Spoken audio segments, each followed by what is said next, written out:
If it ain't broke, don't fix it. And that's why round one of season 6 of the World Super Touring Championship is back at Interlagos. A very good starting point indeed.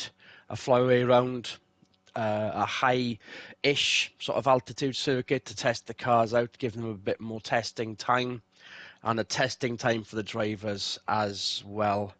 This is Adrian Michael Rees, as per usual. Alongside me is your regular pundit, Michael Swinnerton. And it's the first time, well, I think, in his history there, Swinny, that Anthony Ingram has had to defend a title. He might have been like a junior category, but I can't think of any other title that he has defended.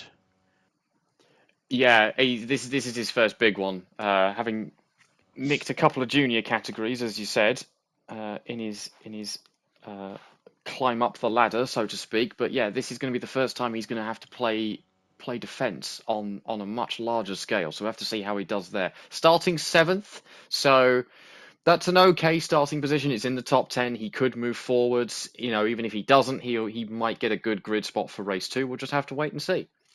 He has got his work cut out for him, especially as the traditional qualifying aces are ahead of him, even if they are two Honda Civics, but definitely 4 Alfa Romeos as well, the works team, and Fabrizio Fisichella on pole.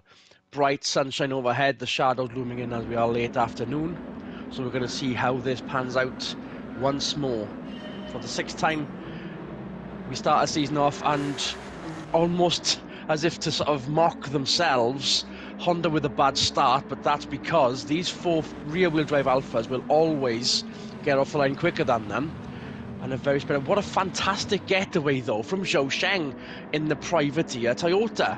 He's already ahead of Ingram. In fact, Ingram's teammate Ekstrom is side by side with him through Curva de Sol. Lap 1, turn 1 complete. Yeah, that was very frantic, but very clean through the first couple of corners there. So we'll have to see what they do into this one. We've seen some fireworks and some drama here before, as Palou gets a bit of a wiggle on, holds up Zhao Cheng, allowing Ingram to go back past up into 8th place. Almost blushes spared there. A fantastic start from one of the Tamiya cars as well. Then they were at the back of the pack, mingling with surprisingly enough the BMWs and the Renault Megans. Almost said it by accident, but there we go. The old traditionalist. Lamas on board through the S's and the Pinerino. Over to the Duxbill, here we go. Fisichella still leads. Yeah, Alfa Romeo 1, 2, 3, occupying all 3 spots of the podium so far. Lamas is looking racy though. This is a better, more aggressive Honda than we've seen in the last couple of years. So that's definitely paying dividends as Zanardi, first time out in a works car, harassing his teammate. I would suggest working together, lads, to get yourselves past the privateer Alfa Romeo in front of you. But if you want to have a fight, then go have it. Boy, did Zanardi show his potential last year in that privateer Cobra Ford Focus, and he's showing it right here in his 2nd season, teammate to another almost rookie, good couple of years under his belt for Niki Lamas as they try to go 3 wide almost. Okay, Dumas showing better, but then Palou showing what that Ford can actually do somehow for a change. Palou has always been a bit of an opportunistic driver. If he sees a gap, he'll stick his car in there, have a go. That's how he's nicked a couple of race wins in the past, so he's hanging on to this little battle now and probably wanting to do exactly the same as what the Hondas are doing there. Zanardi out dragging the Alfa. Dumas is now on the struggle bus, heading backwards in a hurry after a good qualifying effort. And we're being spoiled for choice as well. Look at the mid-pack as well as a fantastic battle with Biela and Ekstrom. Biela, that's your Tamiya Honda driver right there. That's a good start for him. First ever race in the Worlds. Misha Katzberg. Oh, sorry, it is Misha Katzberg. Biela is the other one. Yeah. They're both doing well. They're both doing well. I think having the wholesale driver change so far, I mean, it's very early to call it, obviously, but so far is paying dividends for them. Whatever team shake-ups they've done behind the scenes, clearly having an effect.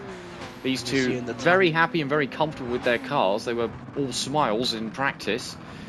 Ekstrom, meanwhile, struggling a little bit again, but he's further up the grid than he was last year at least. If he can hold on to that 10th place, that'll be good for pole position in race 2, but he's still got 10 laps to hold him off for. what a fantastic start we've had. You see the two. I was going to say that was one of the worst BMWs. No, that's the Polish team. But Gianni Liuzzi in that M4. We're seeing Kubica there or thereabouts in the works effort now. But look at these two Hondas. This is what we wanted them to do last season. They are now showing what they are capable of down the inside of Wittmann. Then goes Lammers up to second. This is going to be a good start to season 6. Yeah, look at this. Someone actually taking the fight to Alfa Romeo. They can't have it all their own way this time. They're used to being at the front. They're not fully used. Well, they are somewhat used to having competition. And even Zanardi is now having a go at Wittmann. That's it. And Lammers is going for the lead. Well then. Lammers took the lead, Zanardi took third. Both Hondas overtook both Alfa Romeos in one corner. There's some good formation flying. And dare I say, Palou in 5th is also wanting to express his beliefs as well. Yeah, this is a good showing for the Ford, actually showing some outright speed, being allowed to be aggressive for once and on the attack. Wittmann a bit slow through the corner there. I don't know if she's experiencing some handling woes. She's had her ups and downs at this track. She's had some good results and some absolutely horrible, forgettable results. So it's not necessarily one of her best circuits. Palou with the wake-up call as well with the back bumper. Lammers the lead then. Fisichella defending from Zanardi now. Yeah, Lammers has already pulled the gap on Fisichella. And with Ingram 6th. What we saw last lap, it looks like these Hondas can out-drag the Alfa Romeos down a straight line, so this might be a foregone conclusion here.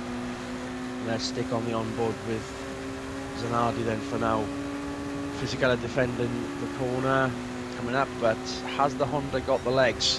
He's going to need to dive, he's going to need to send it. There he goes! He will, and he has. Honda 1, 2, and not in qualifying. Palou trying to get 4th from Wittmann in the background.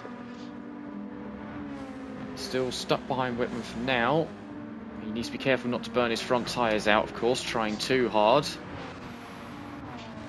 Which also means if the Honda works team are doing well, no wonder the Tamiya Hondas are also doing well. We got Katzberg now in 8th, Ekstrom gaining 9th place from Dumas, who's been hopping back and forth the sort of 9th to 12th place after a disappointing start, shall we say. We've got Bianchi and Biela. Bianchi now making headway after a bad qualifying. So that's their wake-up call in evidence right there. Yeah, once again, the Renaults having the same consistency as water. I wonder if it's going to be the other way around. Bad start to the season, excellent end to it. Fingers crossed, eh? And once again, they'll get 2nd and 3rd in the championship, respectively. But Dumas having a horrible time of it. Qualified really well, has just been overtaken by everybody, including another privateer at this point, with Katzberg now in 8th place. Having a very, very good run for the Tamiya Honda. This is a fantastic change of scenery for the Tamiya team. Bianchi and Wirtz moved their way up through some of the back markers here, so they're in the points at least. They can see 10th place right there, so they're going to want to have a go. It's almost like they found the overtake and gain places quickly switch. Too wide into turn 1. How much of a mess is this going to be then, lads? Dare I say 4 wide? Nope. Oh, not quite. Don't take your teammate out. Yeah, rule number 1 of racing. Biela moving his way past Dumas, so Biela is now in 10th place. We could have a Tamiya Honda on pole for race 2. That's going to be the spicy nugget for Biela to cling on to. There's an expression. Bianchi now having a go at Dumas, so Dumas falling further back. He's going to be very annoyed after this one, wondering where it all went wrong. There was glimpses of him in 12th earlier, mind. So I think with the shake-up in the midfield now beginning to actually loosen up a bit, you can see Zhou Sheng after a fantastic start falling back into where we expect that car to finish, just scraping into the points. But those BMWs then are still stuck outside the points. Well, not just outside the points, but dead last. Plumb last. behind the two Cobras after a good first season. Is this the wake-up call second season for rookie Jaime Garcia, apologies, and Carlos Moreno. But Moreno getting on Gianni Luzzi's case through the ducks bill. Yeah, I mean, Moreno is one position away from being in the points at least, so if he can move forwards a little bit further, then he's got something on the board to show for race one, but a lot of season left. We know that car has got some speed. We know that those teams' engineers can pull some magic tricks with it, and Moreno's a capable driver, so... Actually, I just realised something. I take back what I said about Dumas. That is a major fallback, because Hartley was in 12th and he's fallen back. Those DHL cars, much like the Alphas then, echoing a bit of a come down, as these Hondas are currently on the highest of the highs that we've ever seen in the World Supers. And whilst we were looking at the midfield, Pallou's got his way into third. Well. So Alfa Romeo, I mean, both still in the top 5. That's still a very, very good result, but compared to their qualifying effort, not what they want. And Ingram giving a wake-up call to Whitman now. The mediocrity of not winning is not medicine that Alfa want to have. It's still a good result and a good points haul, but yeah, not what they're used to at the very least. As I say, they've had their ups and downs at this track. This Interlagos has always been an interesting one because it doesn't necessarily favour one drivetrain over the other, which has allowed for some very odd and mixed results over the years. Something perhaps they'll fix maybe before Bathurst then. Another flyaway next time around. Ingram still 6th. Seeing potentially 4th here if those Alphas aren't on the boil. But then so can Katzberg.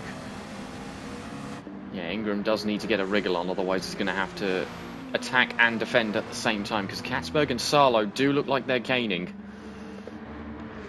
And if they start gaining, then Bianchi and Ekstrom will be not much further behind them. Halfway point then, Zanardi with the fastest lap, and it's too early to point it out, but this is a fantastic start for Honda, even if they don't end up winning the race. Wirtz in 12th is gaining at the top of the mid-pack into the decent points haul. Yeah, he's gained some ground. He's all over the back of Ralph Bieler. In theory, this should be a foregone conclusion, but Bieler's doing a good job of holding his own so far against one of the quickest drivers on the paddock. There he goes. He's going to send it. Is the Renault going to have the mid-corner grip to hold it? Is he going to push Bieler out wide? That was fairly clean. It could have been worse.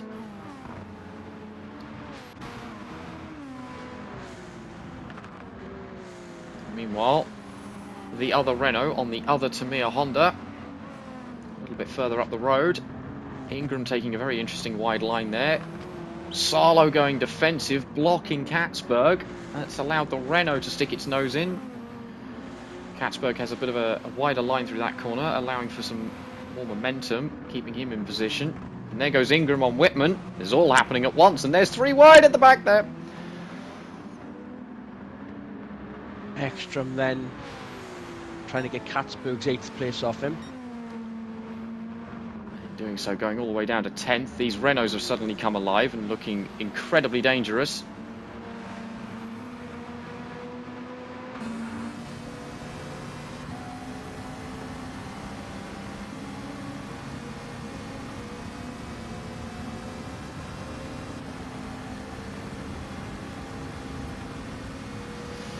Heading down the start-finish straight now.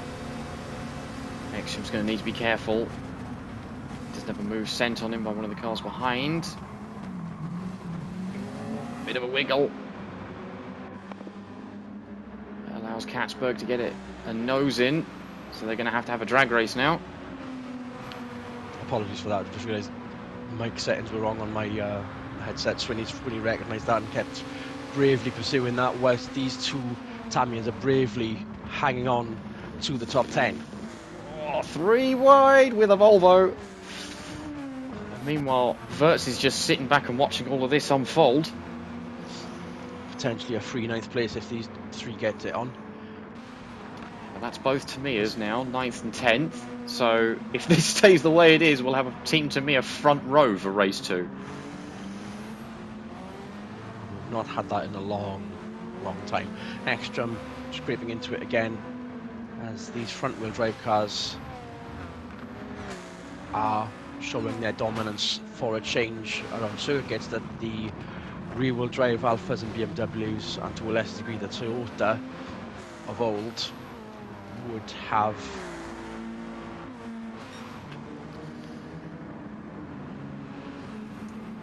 Whitman down to A. That's a low point. No matter how good this is Alpha perhaps recognising that they can't keep hold of dominance forever, especially if the other teams are willing to put the effort in, much like the 40. Oh, and there's Ingram giving Fisichella the biggest wake-up call. That was almost dangerous. I think he intended to push Fisichella down the straight to give both of them a bit more extra momentum into turn 1, but that did not work the way he intended. Whitman now. The Alpha did not cooperate. Vila now going ahead of the Alpha. This is some level of first, surely, on pace. As I've said before, privateer Honda. And there goes the other one. And Ekstrom going to the back of the Alpha. So I don't think Wittmann is fully confident on the brakes, it seems like. That's where she's losing out compared to the cars around her. I mean, I have said before, there was she's had a few very, very forgettable, disappointing results around here in the past. I don't think it's one of her best circuits per se. She's still in the points. She's still got 10th place for now. But with a pair of angry yellow and blue cars behind her, I don't know if that's going to stay. Vert's now trying to get involved. A blue on yellow battle that we were expecting to see higher up the grid. As we've seen before, Vert's now trying to get around Wittmann. Both previous champions. Both have proved themselves. Two different drivetrains, two different engine configurations. One 6-cylinder, one 4-cylinder.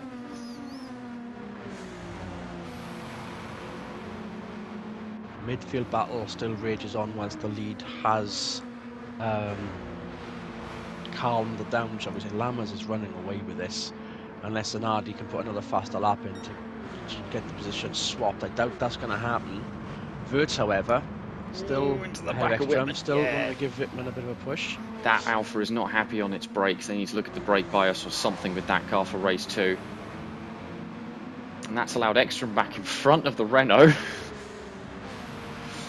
And as for the backpack, Carlos Moreno is leading the second batch of cars through Curva de Sol. Then here's Biela 8th, Salo 7th.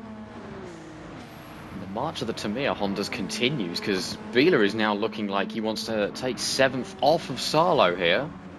Salo with a good run of his own. He's had some mixed results in that Ford so far in his time here in the World Super Touring Championship, so I'm sure he's happy to see a top 10. But he's not going to like the fact that he's got a Tamiya Honda all over his back bumper. Is that Ingram going for an overtake on Fisichella? Potentially. He's got to be careful, because he's got Bianchi just behind him. Palou is backed up a little bit, so Fisichella could potentially take 3rd place back here. I think Fisichella is too busy looking in his rearview mirrors at the Volvo behind.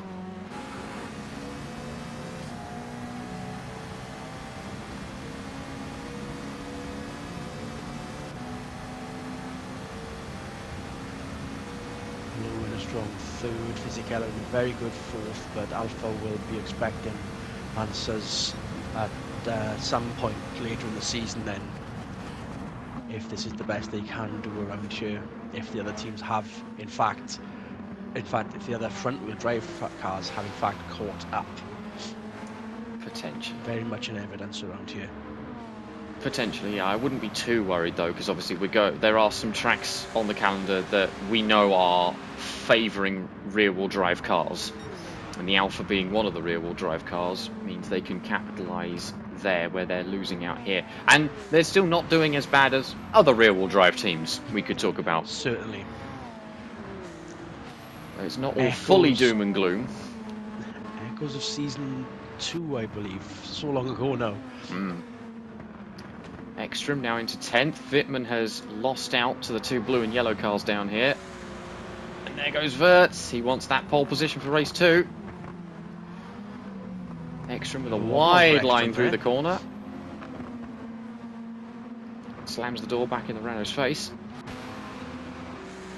Wirtz is having none of it. Sends it. Oh, bit of a shoulder barge.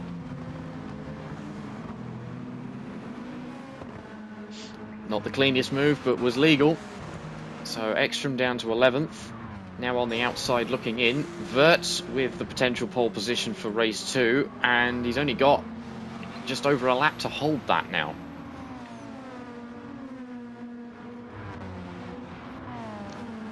And with just 1 lap to go, a fantastic midfield battle has raged throughout this opening race of season 6. And still a surprise out front. And a surprise in the mid-pack as we see Fisichella trying to keep hold of 4th, but Bianchi now into almost a potential podium finish here if the power of that Renault is enough to demoralise Carlos Palou, having done so well in his efforts in this race as well. Yeah, Bianchi got a 2-for-1 offer deal there because he was behind Ingram and Fisichella going down the start-finish straight, so that was an incredibly opportunistic move. Paid off very well. It was almost a glimpse of, there we are, Zanardi's Honda in the same shot as Palou and Bianchi. But there's Fisichella and Ingram then. Ingram almost stapled to 6th for the entirety of the race then. Bier and Katzberg with a fantastic start to their rookie seasons in the Tamiya team. Lammers through the Duxbill then. 1 more time. Bianchi looking racy. He's going to try and take 3rd place before this race is over. In a good position to do it before Junção perhaps. Says Palou then. Should really go on the defensive now. It's all going to depend on who gets the better exit out of this corner and who wins the drag race down the start-finish straight. Palou with vulnerability out to the Junção then. Up to the pits 1 more time. Lammers and Honda, Zanardi, this will be the happiest they've ever been in the World Supers. Race 1, win 1 in the bag. Is Bianchi going to get on the podium? No, Palou gets a very well-earned 3rd. Fisichella, hard-fought 5th. Ingram, a promising start to the season in 6th on his defence of the title. Wittmann will wonder what to do. Garcia Moreno then. Cobra getting some decent points, as will Liuzzi on his debut.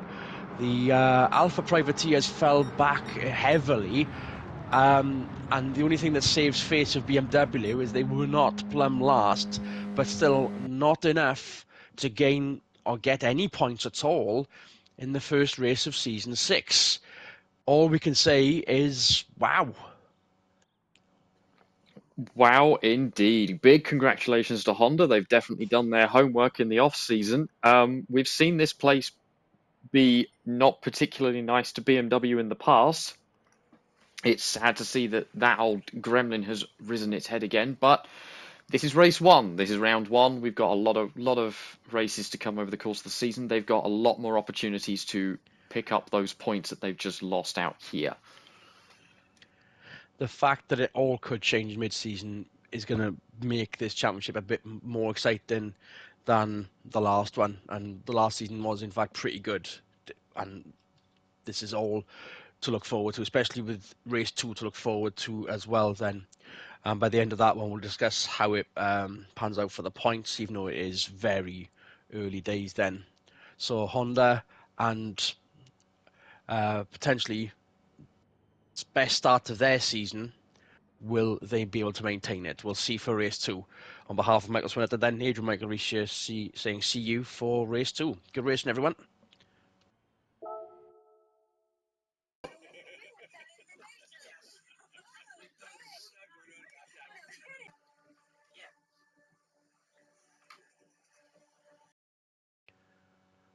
And we are back at Interlagos. It's reverse grid time, race 2 of the first round Season 6 World Super Touring Championship. We are prepped for some further excitement after a fantastic midfield battle, and it's not so much a surprise, but a well-earned Honda 1-2. Fingers crossed they don't run away with it this time by. That being said, the privateer Tamiya Hondas for want of a better expression, back. Misha Katzberg on pole, having finished P10. This has echoes. Kobayashi, you remember, a former Tamiya driver, got pole in one of the reverse grid races of old and won. Are we expecting that to happen? Maybe not. Nico Wirtz, sparing Renault's blushes, is also on the front row as well. This is Adrian Michael Reesen alongside Michael Swinnerton. It can't happen again, surely. I mean, I wouldn't bet on it, but I'd love to see it happen, if I'm being perfectly honest. We've seen stranger things, of course. Kobayashi did get that win, and he got that win in the older FK8 Civic, just as Honda brought in the new FL5. So we'll have to wait and see on that front. Look for Fisichella to get a good start and potentially to jump on a few cars Absolutely. around him, and we'll see if Alfa Romeo have fixed some of their handling woes and see if they can't make some headway back up through the order again. We'll just have to wait and see. All we'll say is that for this round specifically, the front wheel drive brigade have caught up to the rear wheel drive. So we'll see the fantastic starts that the Alphas and potentially, fingers crossed, the BMW should get as the lights go out for race 2. There it is. Fisichella already potentially P3 by turn 1, potentially P2 by turn 1.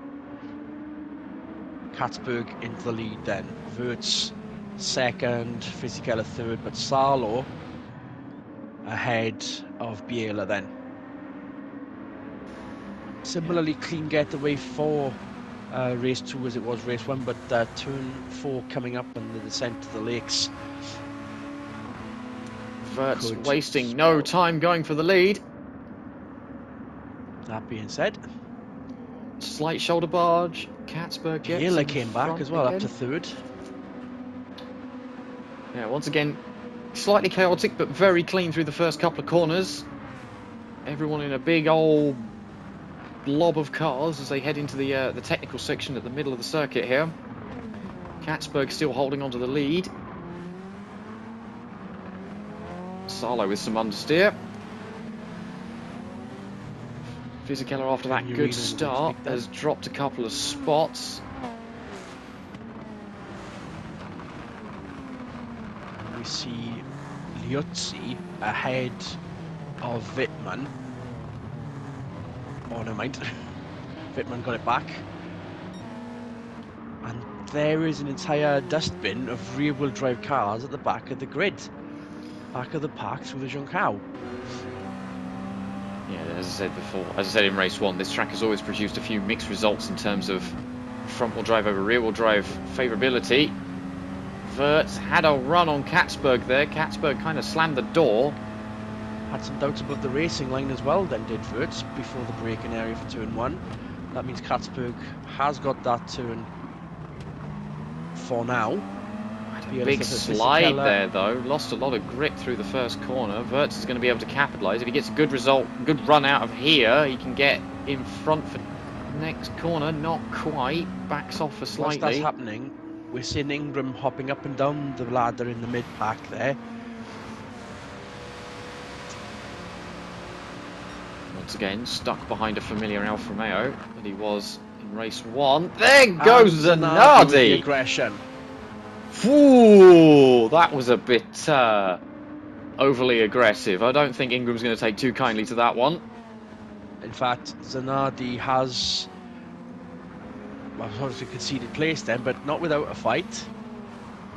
Just about. That was, I don't know whether that was a bit of desperation or just if gap car mentality, but it happened. But Ingram is back in front. Palou now sandwiched between the two Hondas. Ingram now making a move on Fisichella. Makes that nice and clean. Cobra cars then looking pretty decent too. It seems Alfa Romeo's handling woes are going to continue for the entirety of this weekend. as it is just an entire plethora of rear-wheel drive cars at the back of the grid now. And here comes Wirtz, once again trying to go for the lead.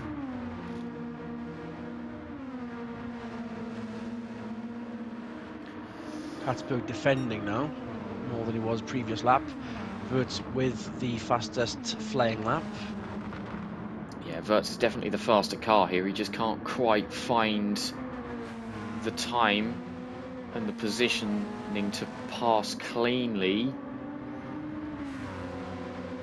Unless, of course, he's doing a bit of tyre saving, a bit of fuel. Well, you don't need to do fuel management, but a bit of tyre saving at the very least. Just sitting behind Katzberg, knowing he's got no competition from Biela. Has another little look.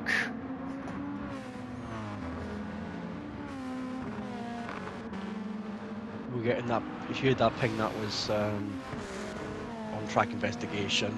Whether it gets a decision made or not, that might have been the Zanardi incident. But having given the position back to Ingram, I think common sense will prevail there. Zanardi in 6th then. Yeah, he's already got himself in front of Fisichella, so Fisichella is now going to start falling back as well. It looks like all the rear-wheel drive cars will be behind all the front-wheel drive cars at this rate. Something we've not really seen before. We've seen all the rear-wheel drives in front of all the fronties at places like Deep Forest and more recently Road Atlanta. Bianchi in 10th place currently, looking to get past Lammers. His own bit of aggression through the Mergullo. Ekstrom then, having to defend from the two privateer Cobra Motorsport Focuses. Slowly moving their way up the order. After qualifying on the back row of the grid, got themselves into the points, race 1, and here they are still in the points, just about. A lot should be said about Jaime Garcia. It's just the fact that the Biela and Katzberg rookies have done substantially better. 13th is not to be sniffed at. Yeah, absolutely. This is not an easy championship by any stretch of the imagination, despite what Katzberg and Biela are doing right now. Granted, though, those two drivers are no strangers to success, being teammates in the Intercontinental Alpine Cup the previous season, with Katzberg taking the Drivers' Championship in that one. Team Tamiya picked their drivers wisely then. Yeah, two drivers who already know each other, who already have a good working relationship with one another, who are speedy in their own right. Speaking of speedy, Wirtz trying all sorts of different lines, especially through the ducks bill there, to get either ahead or to distract Katzberg enough. I think that was more of a distraction manoeuvre just to fill up the rear view mirrors of the Honda in front. Will it work? Exit Jean-Cow up to the pits. Now, in theory, if Wirtz can get alongside, he will essentially have Katzberg dead to rights. It just depends on whether he lifts again like he has done before. Yep, there it is. There's a bit of a wiggle there. There's that Renault instability I've talked about before. We saw that end of lap 1. That's doing enough damage to Wirtz's momentum. Because had he stayed true to the racing line, so to speak, or the line that he was trying to get, you'd see him ahead of Katzberg potentially right now. It's just not happening. Yeah, I think Wirtz is the faster car overall. He just needs to find the right time and place, like this potentially. Who's going to be more brave on the brakes? Is Wirtz going to be nice and give Katzberg racing room? Doesn't matter. Katzberg runs wide of his own accord. That's going to lose him the lead, but you know what? You led for 4 laps in your second ever race. That is something to be proud of. And you had a previous champion behind you in one of the fastest cars on the grid. And as it stands, you will still end up with a podium finish. What's also worth mentioning, and correct me if I'm wrong here, the Alpine cars were actually racing around here. So it's not like they don't have the track knowledge. Yes, the Intercontinental Alpine Cup does visit Interlagos. So they do know where they're going at least. From one fast Honda to another. Here's Zanardi up to 5th, looking to take 4th away from Salo, and he's got the fastest lap again. So Zanardi move on Ingram. Clicking very, very well with the Honda, and you're right, we did miss a move on Ingram. Hopefully it was cleaner than the last one. Here he is, And all over the back of the lap in the bag as well. Although Wirtz just took it off him. Can he get it back? Not this time. I think now Wirtz is in clean air. He's going to have that fastest lap sewn up whilst Zanardi is still in the traffic here.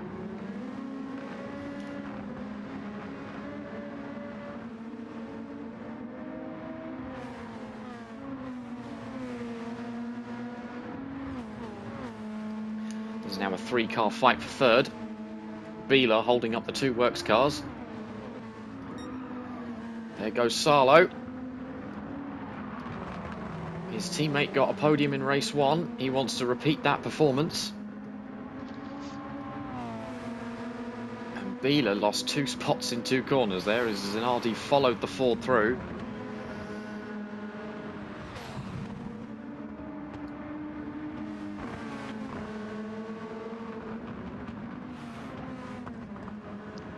Just holding their own right now.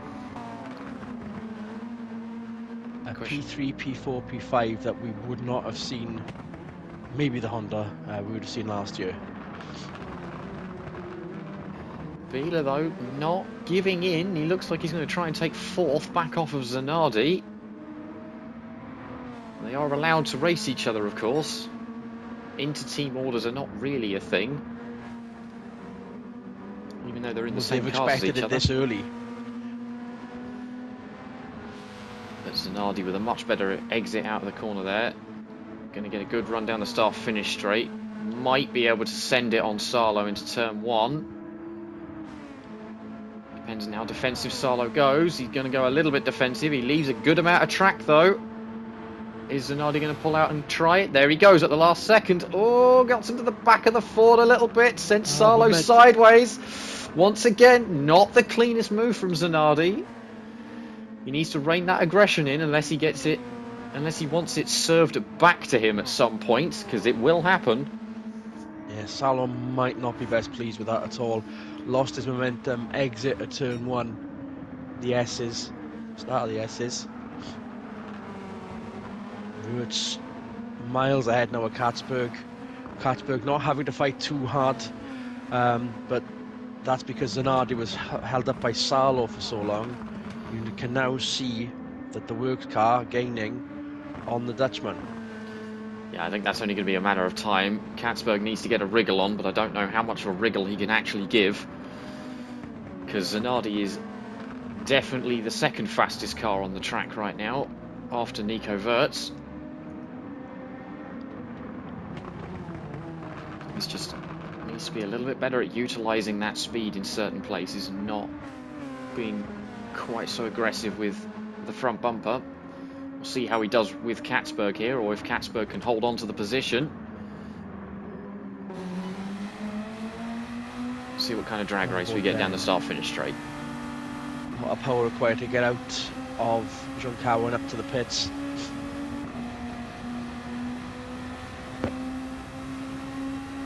Katzberg with a slightly better exit, but Zanardi has the slipstream. You can see it in effect there. He's already going to pull out. This should hopefully be a cleaner move. Hugs the apex. As aggressive as it was on Salo, but there goes Katzberg with the hang on a minute, I want to win this. And Bieler also wanting to get 4th off of Salo. Is he going to send it again? He looks like he's going to line it up. Is he going to give Katzberg room on the exit or push him out to the AstroTurf? Ah, we're going to push him onto the AstroTurf. Similar move to what Zanardi did to Ingram earlier. Ingram still almost locked into 6th, as we saw in race 1. But Bianchi might want to put a word in or two. Oh, Ingram just missed the braking point completely there. Went very deep into the corner. That's allowed Bianchi to get alongside. Bianchi's got to go the long way round, which I don't think is going to work. We've not had to mention tyres are a good long while. Goodyear have been a staunch provider of those and have been very consistent. Has Ingram lost grip, perhaps? Potentially. We'll have to wait and see on that front.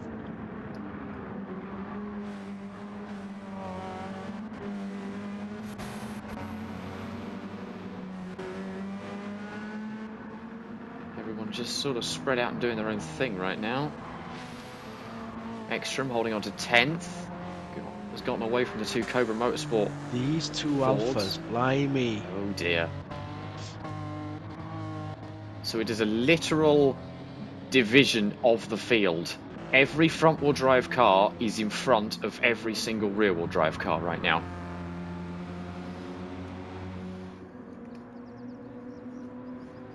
Not sure what's happened there to cause that. As I said, this track has given us mixed results in the past. We've had some front-wheel drive winners, some rear-wheel drive winners. It's never really Some been level a of balance. front-wheel drive preference circuit until now, apparently. So there's going to be lots of head scratching going on with the respective rear-wheel drive teams after this one. I don't think there's ever been a rear-wheel drive dominance at all. Not round here, So, no. But they've got, as I say, Deep Forest is pretty infamous for being a rear-wheel drive playground. But has the entirety of wheel drive cars locked in to the front of the field with no front wheel drive interrupting the pattern? Potentially. We're gonna have to look at that. Yes, I'll have to look at the archives. I want to say that has happened, but I also want to say that someone like Wirtz or Ingram has been the one outlier in it. The difference here is with the front wheel drives, I mean, we expect some kind of balance. There is no thorn in the side of the front wheel drives dominating the field right now, early on in season 6.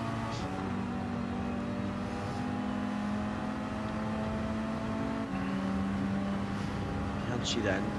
Biela falling back behind Ingram. Yeah. Bianchi looks like he's going to have a run. Is he going to send it? Resigned to there he goes. Places, but still, Biela with a fantastic start to his touring car season. Even if the fight is still on in that Honda with the shoulders a little bit. Renault had a slight slide and a wiggle on corner exit, but was able to cover it off. So yeah, Biela back down to 7th.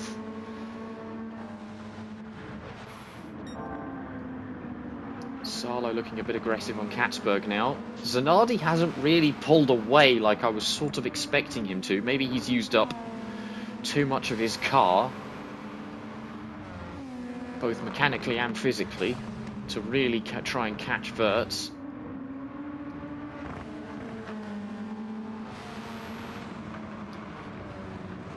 It's still a 3-car fight for second place, it seems, and it might become a 4, even a 5-car fight if they're not careful, because I think Ingram and Bianchi can catch. They certainly can, even if they can't catch Wirtz.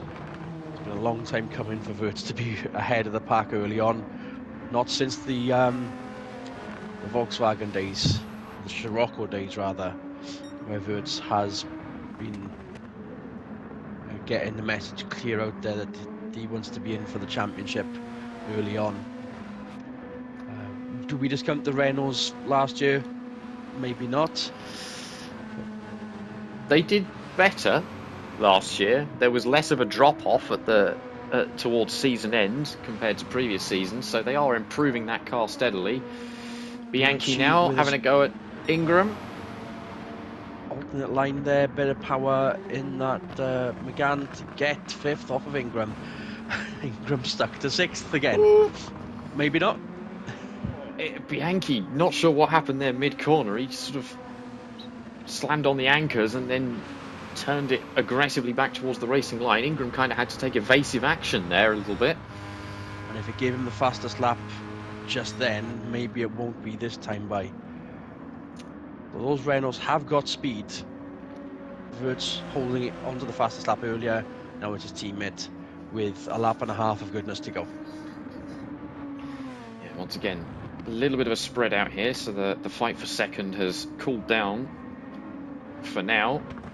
We'll see if Zanardi can make the most of that gap.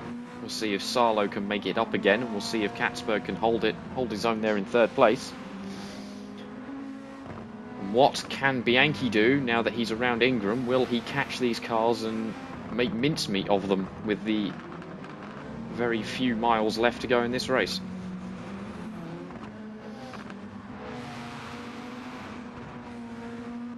And almost subdued compared to race 1, but there is still a lot of battles going on, maybe not so intensely fought then. Here's Palou, good start to race 1, similarly subdued 10th place. Points finish, of course, won't help him for race 3 because there isn't one.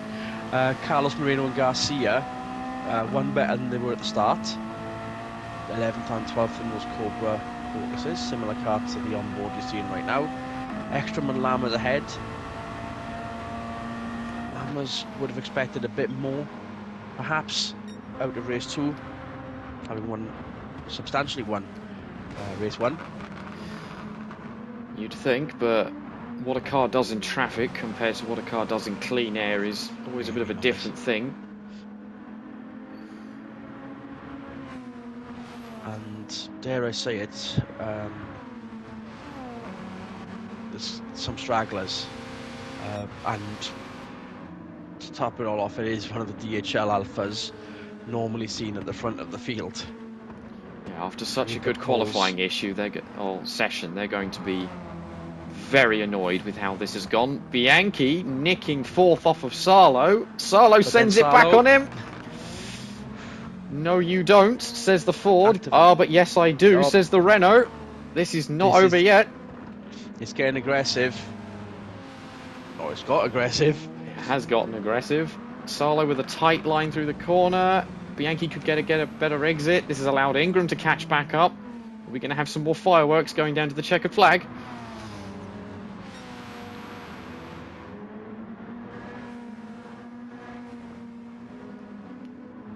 Some surprising feats and some surprising racing, and all to entertain the locals for the first flyaway event of the year, and a regular host thanks to Interlagos once again as Wirtz takes the win, and Zanardi with a fantastic run, Katzberg with a fantastic weekend, Sarlo and Bianchi with a fantastic battle, Ingram another fantastic 6th, Biela, good run indeed, Lammers happy with the weekend no doubt, and so will Palou.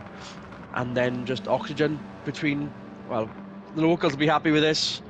Not the best privateer, of course, but still a very good run for the Cobra cars. And the less said about these 3, the better. They are in the points. One of the BMWs at least in the points, and we won't even get to see, maybe to spare their blushes perhaps, the rest of the DHL cars. Maybe Zhou Sheng would be disappointed, but still to come out on top ahead of some Works cars there will be solace enough there. Not so much wow this time by, but a very good weekend nonetheless. How was your view of that race there, Svenny? Very good. Something needs to be done with the rear-wheel drive teams. I'm not sure what's happened there, but something big has happened there, because that, quite frankly, shouldn't have been.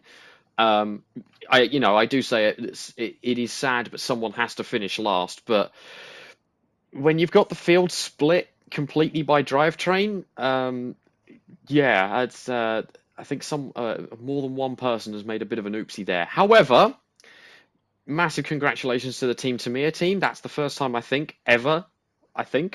willing to be wrong, that both their cars have finished in the top 10. That's a good result for Ford, who also tend to struggle to get both their cars in the top 10, and the same can be said for Volvo, quite frankly. So they can go into round 2 with that slight advantage and try to capitalize on that. We know the rear-wheel drive cars will catch up at some point. That's pretty much an inevitability. I would be very surprised if they stay back there for the entire season.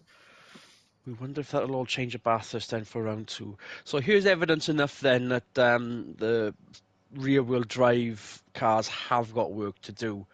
Even though it's only 2 races in, it's still very early days. BMW's Constructor Championship points are 1, one solitary point, and then fifth place is the Alpha with 20. Yes, they made more of an effort of it, but still to be fifth and sixth out of a six manufacturer entry this early on. We said this a few seasons ago of BMW that words will need to be, heads will need to be clashed together in effort to improve on that, even if the front wheel drive cars have in fact improved. We were expecting a bit of balance, but this has in fact destroyed the scales, and let's see if that can be fixed. Maybe not Bathurst, but by the time we reach Europe, having gone back to the factories to work on the cars perhaps. So Honda with 80 points leading the Constructors' Championship then. Drivers, still too early to call there. And surprise of surprises, if we work this out here, Michele Zanardi is in fact leading that championship, but it is only 4 points to Lammers. But still, it's almost like analysing the league table of a football championship after only one of 38 football games. In this case, it's 24 races. This is only two of them. That is no doubt going to change by the time not only Bathurst comes along, but at the halfway point, and we'll just have to see what happens when we reach Fuji. But what a promising start to the season it is for teams that should have done better last year, and a surprise for the teams that perhaps should have stayed there. So Bathurst in a few weeks' time.